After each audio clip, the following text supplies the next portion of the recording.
सवाल number 1, sugar होने से पहले शरीर के 5 अंग कौन से खराब हो सकते हैं। सवाल नंबर 2, सोते समय किडनी खराब होने के क्या संकेत दिखते हैं। सवाल नंबर 3, मोमोज खाने से कौन सी खतरनाक बीमारी होती है। सवाल नंबर 4, सेब खाने से शरीर के कौन से 5 अंग सही रहता है। सवाल नंबर 5, कौन सा ड्राई फ्रूट खाने से वजन तुरंत कम हो जाता है। सवाल नंबर 6, गले में फंसे बलगम को तुरंत कैसे निकाल सकते हैं। और सवाल नंबर 7, वजन कम करने के लिए ग्रीन टी में क्या मिलाकर पिएं। सवाल नंबर 1, डायबिटीज़ होने से पहले शरीर के 5 अंग कौन से खराब हो सकते हैं। दरअसल डायबिटीज़ एक ऐसी बीमारी है जो धीरे धीरे शरीर के कई अंगों को अंदर से खोखला करने लगती है और हमें पता भी नहीं चलता है। टाइप 2 डायबिटीज़ और ज़्यादा खतरनाक होती है क्योंकि इसका असर तुरंत दिखाई नहीं देता। डॉक्टर्स के मुताबिक हम हेल्दी डाइट, लाइफस्टाइल और इंसुलिन की मात्रा को सही रखकर शुगर कंट्रोल कर सकते हैं, लेकिन अगर हमने लापरवाही बरती तो हमारे शरीर के कुछ अंग खराब हो सकते हैं। जैसे नंबर 1, सबसे पहले नर्वस सिस्टम पर प्रभाव पड़ता है। पैर हाथ सुन्न होने लगता है, झंझनाहट महसूस होती है, एक अलग सी वाइब्रेशन महसूस होती है। नंबर 2, डायबिटीज़ का सीधा असर दिल पर होता है।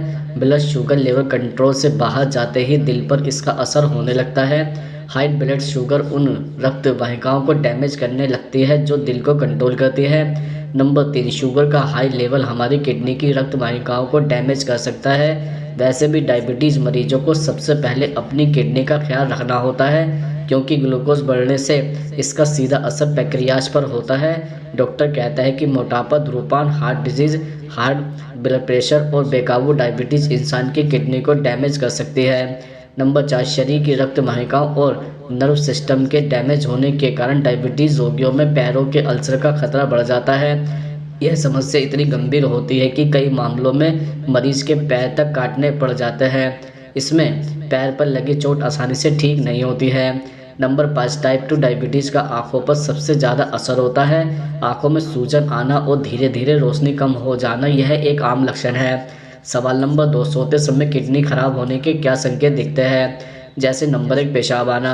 दिन में 8 से 10 बार पेशाब जाना बिल्कुल सामान्य है, लेकिन अगर आपको रात के बाद बहुत ज़्यादा पेशाब आ रहा है तो समझ लीजिए कि कहीं ना कहीं आपकी किडनी को नुकसान पहुंचा है। अगर आपको रात को बार बार उठकर पेशाब के लिए जाना पड़ता है तो आपको अपना बॉडी चेकअप कराने की ज़रूरत है। नंबर 2, पसीना आना। अगर आपको सोते वक्त अचानक से बहुत ज़्यादा पसीना आता है और आपकी पूरी चादर गीली हो जाती है तो यह किडनी के खराब होने का एक संकेत हो सकता है। दरअसल जब आपका क्रिएटिनिन लेवल बढ़ने लगता है तो आपके शरीर में पानी की मात्रा बढ़ने लगती है, लेकिन जब आप पेशाब के लिए नहीं जाते तो आपको पसीना आना शुरू हो जाता है। इसलिए सोते वक्त पसीने आने की स्थिति को नज़रअंदाज न करें। नंबर 3, पैरों में दर्द। शरीर में क्रिएटिनिन लेवल को बढ़ने पर जब आपका शरीर अधिक मात्रा में तरल पदार्थ बनाने लगता है तो यह तरल पदार्थ आपके पैरों तक पहुंच जाता है। जब आप रात को सोने के लिए बिस्तर पर लेटते हैं तो आपके पैरों में तेज़ दर्द होना शुरू हो जाता है। रोज़ रात को पैरों में दर्द की परेशानी का शिकार लोगों के लिए किडनी की जांच कराना जरूरी हो जाता है। नंबर 4, उल्टी होना। अगर आपको किडनी से जुड़ी परेशानी है तो आपको रात में खाना खाने के बाद उल्टी की शिकायत हो सकती है। अगर आपको ऐसा महसूस होता है तो निश्चित तौर पर आपको अपना टेस्ट कराने की ज़रूरत है। इसलिए उल्टी आने को नज़रअंदाज न करें क्योंकि यह आपकी किडनी में खराबी का एक संकेत हो सकता है। Number 5, high blood pressure. अगर सोते वक्त आपका ब्लड प्रेशर बहुत ज़्यादा बढ़ जाता है तो आपको किडनी की परेशानी हो सकती है। जब आपकी किडनी खून में से क्रेनिन को फिल्टर नहीं कर पाती है तो आपकी नसों में यह जमा होने वाले वेस्ट को नसों को संकुचित बनाता है, जिसकी वजह से रक्त का प्रवाह बाधित होता है और आपका ब्लड प्रेशर बढ़ जाता है। नंबर 3, मोमोज खाने से कौन सी बीमारी होती है। दरअसल हेल्थ एक्सपर्ट के अनुसार डायबिटीज़ के मरीज के लिए मोमोज का सेवन नुकसानदायक हो सकता है। मोमोज को सॉफ्ट बनाने के लिए इस्तेमाल किया जाने वाला पदार्थ पैंक्रियाज के लिए काफ़ी हानिकारक होता है। ऐसे में पैंक्रियाज को नुकसान होने पर इंसुलिन हार्मोन का सिक्रेशन सही तरीके से नहीं हो पाता, जिससे लोगों में डायबिटीज़ का खतरा बढ़ सकता है। ज़्यादा मोमोज खाने वालों में डायबिटीज़ का खतरा कई गुना तक बढ़ जाता है।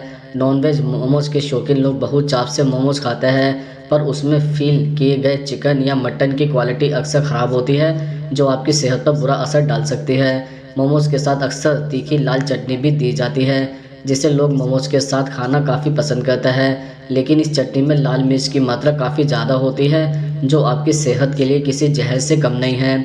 ज़्यादा तीखा खाने से पाइल्स आदि की दिक्कत भी हो सकती है। मोमोज को बनाने के लिए मैदे का इस्तेमाल किया जाता है। मैदे में भारी मात्रा में स्टार्च पाया जाता है जिसे खाने से मोटापा बढ़ता है। ज़्यादा मैदा खाने से कोलेस्ट्रॉल और ब्लड में बुरा कोलेस्ट्रॉल का स्तर बढ़ जाता है। सवाल नंबर 4, सेब खाने से शरीर के कौन से 5 अंग सही रहते हैं? नंबर 1, पाचन में सुधार। सेब में अद्भुत फाइबर पेक्टिन होता है जिसके कई स्वास्थ्य लाभ हैं। यह घुलनशील फाइबर पाचन के लिए बहुत अच्छा होता है। पेक्टिन एक प्रकार का घुलनशील फाइबर है, आपकी आंतों से पानी को अवशोषित करता है और एक जेल बनाता है। पाचन धीमा करता है और मल को बाहर धकेलता है। मैलिक एसिड जो सेब में पाया जाता है और पाचन में सहायता करता है। नंबर 2, वजन घटाने को बढ़ावा देता है। यह फल वजन घटाने के लिए भी उपयुक्त है क्योंकि इसमें डाइटरी फाइबर पेक्टिन होता है और पानी से भी भरा होता है। सेब आपको वजन कम करने और पेट की जिद्दी चर्बी को कम करने में मदद कर सकता है। यह आपको लंबे समय तक पेट भरा हुआ रखता है, पेट खाली करने की प्रक्रिया को धीमा करता है, भूख के दर्द को कम करता है और आपको अनहेल्दी जंक और फैटी फूड खाने से रोकता है। नंबर 3, डायबिटीज़ के जोखिम को कम करता है। नियमित रूप से अपनी डाइट में सेब को शामिल करना टाइप 2 डायबिटीज़ के जोखिम को कम करने के लिए दिखाया गया है। सेब में हाई पॉलीफेनॉल्स मेटाबॉलिज्म को बढ़ावा देने और ब्लड फ्लो में ग्लूकोज की मात्रा को कम करने में मदद करता है। नंबर 4, मेटाबॉलिज्म बढ़ाने में मददगार। सेब में फाइबर प्रचुर मात्रा में होता है जो शरीर के मेटाबॉलिज्म में मदद करता है। ध्यान रहे कि सेब के छिलके को खाते समय उसे कूड़ेदान में न फेंकें। सेब को छिलके समेत खाने के कई फायदे हैं। सेब अपने हाई फाइबर सामग्री के कारण विषाक्तता प्रक्रिया में सहायता करता है। यह लीवर और पाचन को जहरीले पदार्थों से बचाता है।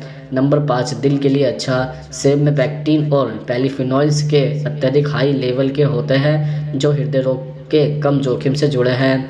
सेब की हाई फ्लेवोनॉइड्स और पॉलीफेनॉल सामग्री खराब कोलेस्ट्रॉल को कम करने और कोशिकाओं में लिपिड ऑक्सीकरण को रोकने में मदद करती है। सवाल नंबर 5, कौन सा ड्राई फ्रूट खाने से वजन तुरंत कम हो जाता है?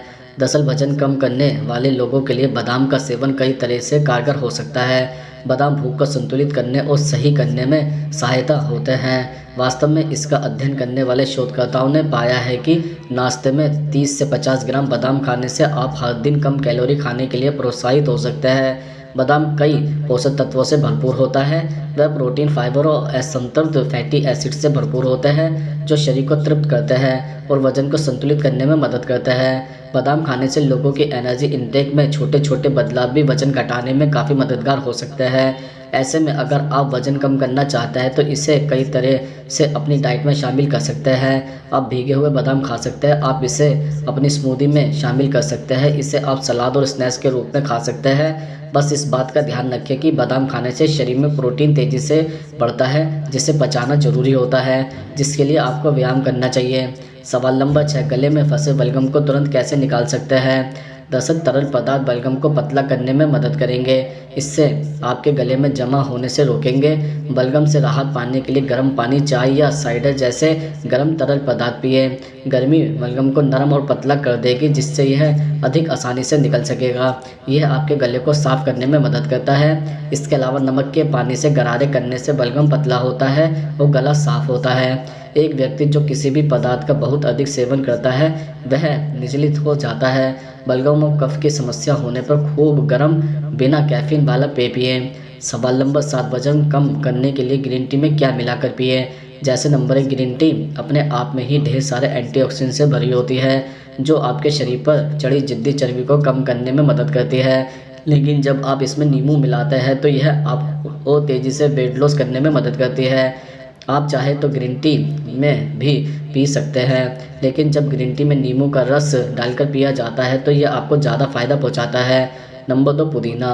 ग्रीन टी में नींबू नहीं मिलाना चाहते तो आप इसमें पुदीने की पत्तियां भी डाल सकते हैं। पुदीने वाली ग्रीन टी में मात्र 9 कैलोरी होती है जो आपको ताजगी देने के साथ साथ आपके माइंड को रिलैक्स भी करती है। आप इस टी को ठंडा या गर्म दोनों प्रकार से पी सकते हैं। Number 3, ice. कहता है कि गर्म चीज़ों का सेवन आपको तेज़ी से वेट लॉस करने में मदद करता है, लेकिन अगर आपको गर्म चीज़ें पसंद नहीं है तो आप ग्रीन टी में आइस भी डालकर पी सकते हैं। आप ग्रीन टी को बनाकर फ्रिज में रख सकते हैं या फिर अपनी ग्रीन टी में आइस क्यूब डाल सकते हैं। यह टी आपको हेल्दी और रिफ्रेश बनाने रखने में मदद करता है। नंबर 4, दालचीनी। ग्रीन टी एंटीऑक्सीडेंट का एक समृद्ध स्रोत है, लेकिन जब आप इसमें दालचीनी मिलाते हैं तो यह चाय और भी ज़्यादा फायदेमंद हो सकती है। दालचीनी और ग्रीन टी मिलकर तेज़ी से वेट लॉस करने में मदद करती है। दालचीनी एंटी इन्फ्लेमेटरी गुणों से संपन्न होती है, जो शरीर पर से सूजन को कम करने में मदद करती है। बस इस बात का ख्याल रखें कि आप ज़्यादा दालचीनी का प्रयोग ना करें।